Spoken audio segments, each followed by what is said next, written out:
dari istrinya Nabi nih, dari istrinya Nabi Sayyidah Aisyah radhiyallahu anha, kana ada Nabi yaqulu, Nabi membaca fi ruku'ihi, di dalam rukuknya Nabi, wa sujudihi, dan sujudnya Nabi. Apa yang dibaca? Terus juga disebutkan kalau ketemu dengan ayat wa idza qara fa bi ayyi haditsin ba'dahu yu'minun, maka kita disunnahkan, dianjurkan mengucapkan setelah ayat tersebut amantu billah. Ini informasi, besok nggak usah kaget kalau ada, jangan sampai kayak yang saya ceritakan. Ini pas saya di masjid Pak Zul, itu masjid apa? Masjid Babul Khair. Masjid Babul Khair. Kalau baca Al-A'la pada ayat yang pertama, sabbihisma rabbikal a'la alladzi khalaqa fasawwa walladzi qaddara fahada walladzi akhrajal mar'a ila akhirih al-ayat. Di ayat yang pertama kemudian ada bunyi sabbihisma rabbikal a'la, maka kita disunnahkan ketika mendengarkan imam pada saat itu baca subhana rabbiyal a'la. Ada semua.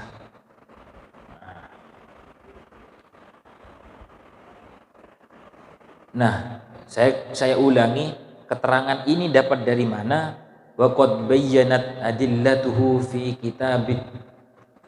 kitabil tibyani fi adabi hamlatil Quran. Itu nama kitabnya. Jadi nggak perlu kaget. Ini kan masalah informasi. Kalau informasinya telat bisa jadi menyalahkan. Atau enggak, bukan menyalahkan, sekedar menanyakan. Tapi juga aneh sekarang, ada orang tanya, kadang bukan dianggap tanya, tapi disebut menyalahkan atau mengkritik, padahal tanya. Nah, dan ilmu itu perlu dikritik, biar tambah dalam, biar tambah luas, perlu.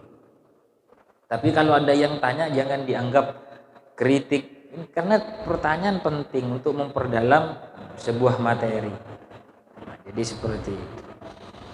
Kemarin sudah jelas ada 4 titik yang harus diam. Imam itu harus diam, yaitu setelah pembacaan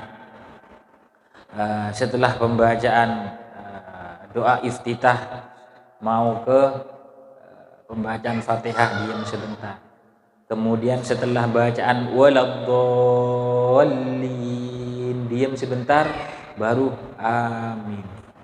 Kemudian yang ketiga amin, diam sebentar, baru lanjutkan ke bacaan surah pendek atau ayat pada bagian surah. Kemudian pada titik yang keempat kapan? Yaitu setelah bacaan surah pendek atau bagian atau ayat pada bagian surah mau menjelang takbir untuk melaksanakan ruku. Ada 4 titik yang perlu diketahui. Kemarin sudah saya jelaskan, mudah-mudahan masih ingat. Kalau nggak ingat, kita ulangi lagi. Jangan sampai kemudian ada ragu sedikit pun tentang gerakan-gerakan atau bacaan-bacaan sholat di antara kita. Jangan sampai ragu. Nah, biasa lupa biasa. Jadi ulang lagi. Sampai, karena penting, sholat penting. Sholat ini penting. Mulai dari toharoh, penting, wudu, menghilangkan hadas besar, hadas kecil, jadi wudu, mandi, kemudian sholat, penting sekali. Jangan sampai lupa. Kemarin ada yang tanya menjelang kapan? Bagaimana habis Isya? Ini masalah air. Bagaimana kalau air berubah? Nah, kita harus tahu berubahnya airnya, ukuran airnya sampai 2 kullah atau enggak. Kalau lebih 2 kullah, berubah warnanya karena barang najis, atau baunya berubah karena barang najis, atau rasanya berubah karena barang najis, maka air tersebut najis. Kalau kurang dari 2 kullah kemudian kena najis, mau berubah rasa, warna dan baunya ataupun tidak berubah, maka tetap najis. Ini konsep harus paham betul biar tidak ragu lagi. Terus air mustakmal, yang disebut air mustakmal apa? Air mustakmal air bekas untuk dipakai bersesuci. Bersesuci itu ya wudu, ya mandi wajib. Kalau bekas itu, maka itu disebut air mustakmal. Jadi air mustakmal itu suci tapi tidak bisa menyucikan. Itu air mustakmal. Kemarin sudah. Jadi kalau ada yang lupa, biasa nanti kita ulangi lagi sampai betul-betul mantul. Jangan naik bab dulu. Karena konsep kita tahu sedikit tapi banyak, tahu sedikit tapi dalam, tahu sedikit tapi detail, biar kita tidak ragu lagi dalam beribadah kepada Allah. Karena riskan sekali sholat. Ada yang banyak mengentengkan sholat, datang dari luar, ya nggak tahu kadang cuci kaki atau tidak, apa sandalnya diinjek ya guguk di sini, saya nggak tahu. Tiba-tiba masuk masjid nggak cuci kaki langsung naik, riskan sekali. Ada yang mengentengkan seperti itu, padahal itu kita harus hati-hati betul dalam sholat. Karena kalau sampai najis, batal sholatnya, batal sholat. Ada juga ketika takbir, enteng sekali, belum selesai melangkah, belum selesai tutup langkahnya, tek, jejer 2, sudah takbir selesai. Ini kan padahal takbir ini menyatukan antara omongan dengan hati itu susah. Mungkin karena sudah fasih atau sudah paham lama mungkin ya bisa jadi. Tapi bagi saya takbir itu riskan sekali. Riskan sekali. Jadi mau menyatukan Allah dengan hati niat sholat. Ada sekian banyak orang yang kemudian was-was. Allah sampai lama. Itu mau kemudian antara takbir yang kita ucapkan dengan niat yang kita kertekin di dalam hati berbarengan. Tapi ada sebagian yang kemudian masuk, belum selesai melangkah sudah takbir selesai, baru betulin langkahnya. Ini ya mungkin sudah fasih, mungkin sudah terbiasa antara melafatkan mulut dengan melafatkan dengan lisan dan melafatkan dengan hati, sudah terbiasa. Tapi bagi kita yang belum terbiasa, jangan coba-coba. Ini kan sholat sunnah, memang sholat sunnah. Tapi kalau batal takbiratul ihramnya, batal sholat sunnahnya, nggak dapat sholat sunnahnya. Kan begitu. Bukan kemudian cuman itu kan sholat sunnah. Kalau sholat sunnah nggak apa-apa sembarang. Bukan, tetap harus paten semua, itu harus deal semua, baru kita dapat sunnah. Apalagi yang wajib. Bukan cuman ketika wajib saja yang kemudian Allah sampai lama biar, bukan. Tapi semua sholat yang kita kerjakan untuk mendapatkan imbalan dari sholat tersebut, maka kita harus betul-betul jalannya. Harus betul-betul, rambu-rambunya harus betul. Kemarin kalau lupa nanti sama dengan saya, kita ulang lagi, sampai betul-betul sampai betul-betul luar kepala. Cara takbir, cara sendekap, kemudian ruku yang betul, kita sama-sama nanti belajar. Sekarang sampai pada bab adzkarir ruku. Jadi bab tentang apa yang kita baca di dalam ruku. Sumbernya dari mana? Terus bacaannya itu sunnahkah, wajibkah, makruhkah atau seperti apa? Kita bahas. Bismillahirrahmanirrahim. Qad tadzaharat al-akhbaru sahihati 'anir Rasulillah sallallahu alaihi wasallam annahu kana yakabbilur ruku'i wa huwa sunnatun qad tadhaharat. Sungguh telah jelas al-akhbar, kabar as-sahihati, yang sahih, yang benar, betul, yang hak, anir Rasulillah sallallahu alaihi wasallam, dari Rasulullah sallallahu alaihi wasallam, annahu kana, ketika Nabi di dalam ruku mengucapkan takbir ketika ruku, wa huwa sunnatun walau tarakahu kana makruhan karahatu tanzih.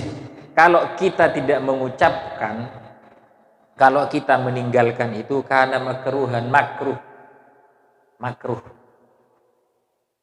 Tapi karahatu tanzih, makruhnya makruh tanzih. Wala tubtal salatuhu wala yasjudu lis-sahwi, tapi tidak sampai membatalkan salat dan tidak perlu ditambah dengan sujud sahwi. Wa kadzalika jami'ut takbirat allati fi salati hada hukmuha illa takbiratul ihram. Jadi semuanya hukumnya sama, takbir-takbir yang di dalam salat itu, kecuali illa takbiratul ihram. Illa takbiratul ihram, kecuali takbiratul ihram. Kalau kemudian takbiratul ihram ditinggalkan, maka batal sholatnya. Fa innaha ruknan, karena sesungguhnya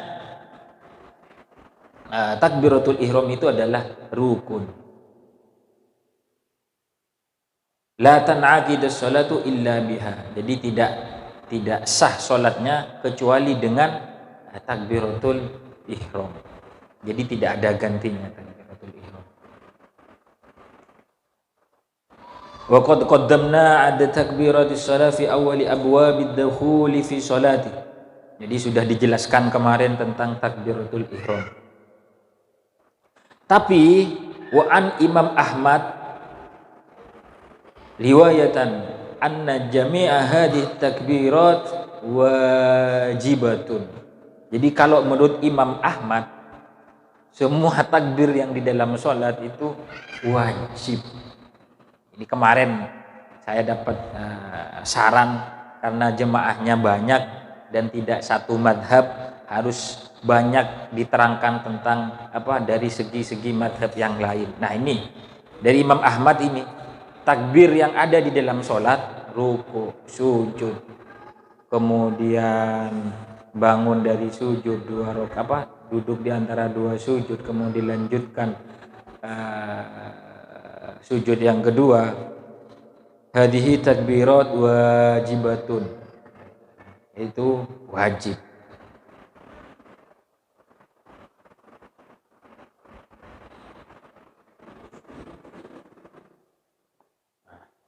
Jadi itu tentang takbir, pengucapan takbir di dalam mau masuk ke ruku.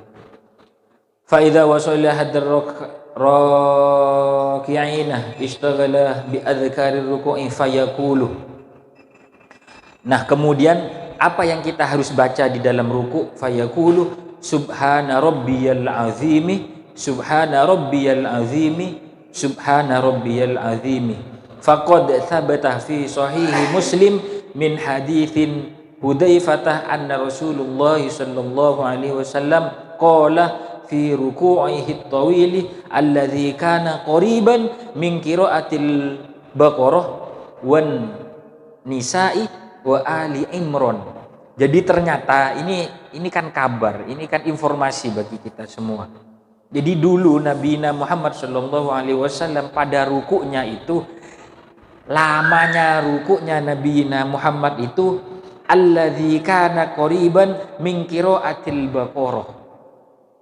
Jadi hampir sama lamanya dengan beliau ketika membaca surah Al-Baqarah.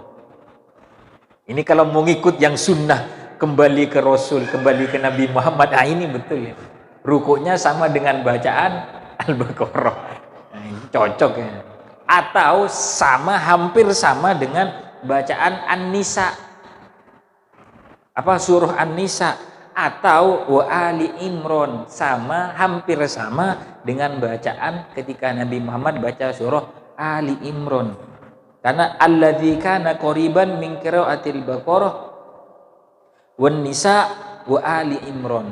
Jadi alladzi kana, yang ada Nabi Muhammad membaca al-adzkar fir ruku' tadi, qoriban, mendekati, hampir sama lamanya min qiraatil Baqarah wa ila akhirih. Nah, ini sunnah betul ini kalau mau ngikut. Makanya disampaikan sama guru-guru itu memang untuk ruku dan sujud itu memang disunnahkan lama. Memang disunnahkan lama, dianjurkan lama.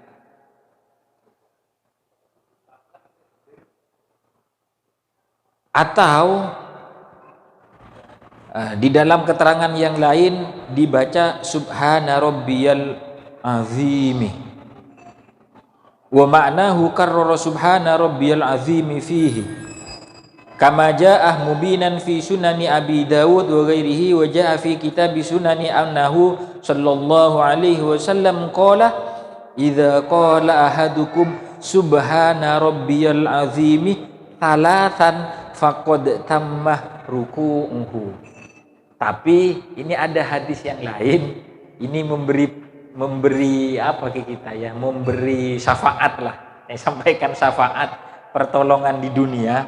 Jadi cukup baca 3 kali saja subhana rabbiyal azimi faqad tammah ruku'uhu, maka sungguh sudah bisa dianggap sempurna rukuknya.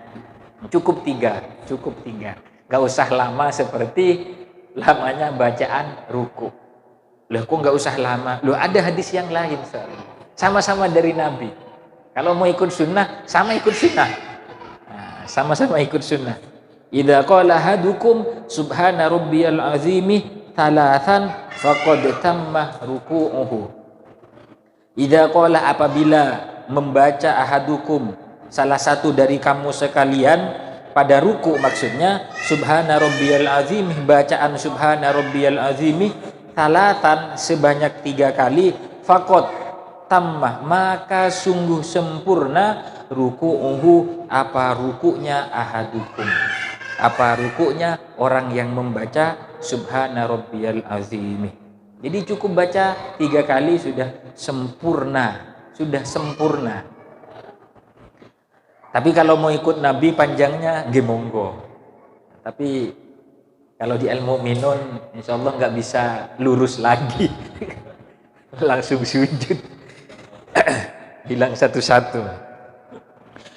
Wa thabata fi sahihain an Aisyah radhiyallahu anha anna Rasulullah sallallahu alaihi wasallam kana yaqul fi ruku'ihi wa sujudihi. Tapi ada keterangan yang lain di dalam sahihain yang kita sebutkan kemarin. Kalau sahihain pasti itu Bukhari Muslim. An Aisyah, dari istrinya Nabi nih. Dari istrinya Nabi Sayyidah Aisyah radhiyallahu anha, kana ada Nabi yaqulu, Nabi membaca fi ruku'ihi, di dalam rukuknya Nabi, wa sujudihi, dan sujudnya Nabi. Apa yang dibaca? Subhanakallahumma rabbana wa bihamdika Allahumma ighfirli. Ini bacaan yang lain yang jarang kita dengar. Sekedar informasi. Kalau ada